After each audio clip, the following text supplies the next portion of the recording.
The question now is, what effect will the reported arrest of Abu Omar al-Baghdadi have on Iraq's stability?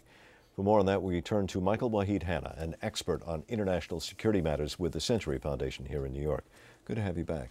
Thanks for having me. If it's proven, if this is in fact Mr. al-Baghdadi, how certain are we that it's the right man, and what impact is it likely to have in the Sunni insurgency? Well, it has not been confirmed by the U.S. military, and there have been two previous instances where the Iraqi army has claimed that they had either killed or captured Abu Omar al-Baghdadi, and it turned out not to be him. But if it's him? If it's him, you know, it's difficult to say what role he has within the Sunni insurgency. The U.S. military believed that he was a fictitious character.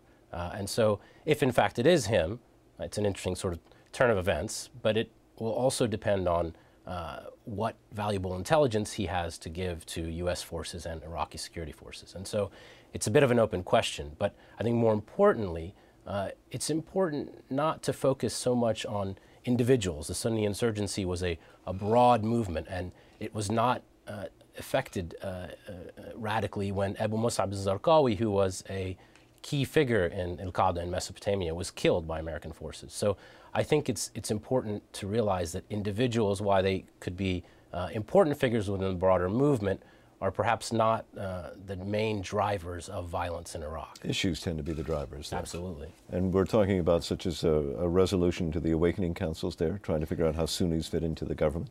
Sure. There has been an uptick in violence in recent weeks, and this has come on the heels of something of a crackdown by the Prime Minister and the Iraqi government on these awakening councils, who turned on al-Qaeda in Iraq and were perhaps the key factor in driving down violence during the surge of U.S. forces that began in 2007. And what happens to these Sunni militiamen is obviously something that will go a long way, I think, in determining where the Sunni insurgency goes next. There's also the issue of Kurds and Arabs, but we won't go into that. I want to ask you, obviously this happens as the drawdown of U.S. forces is occurring. Do you think there's a connection with the uptick of violence? Probably.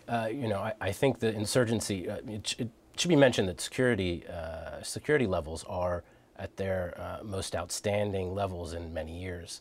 But we have seen this uptick, and so it would not be surprising that the insurgents are trying to prove their continued vitality and their ability to carry off these spectacular attacks at a time when the security situation is shifting, with U.S. forces transitioning out of Iraqi cities and a clear timeline for withdrawal on the horizon. Michael Wahid Hanna, thank you, as always, for joining us. Thank you.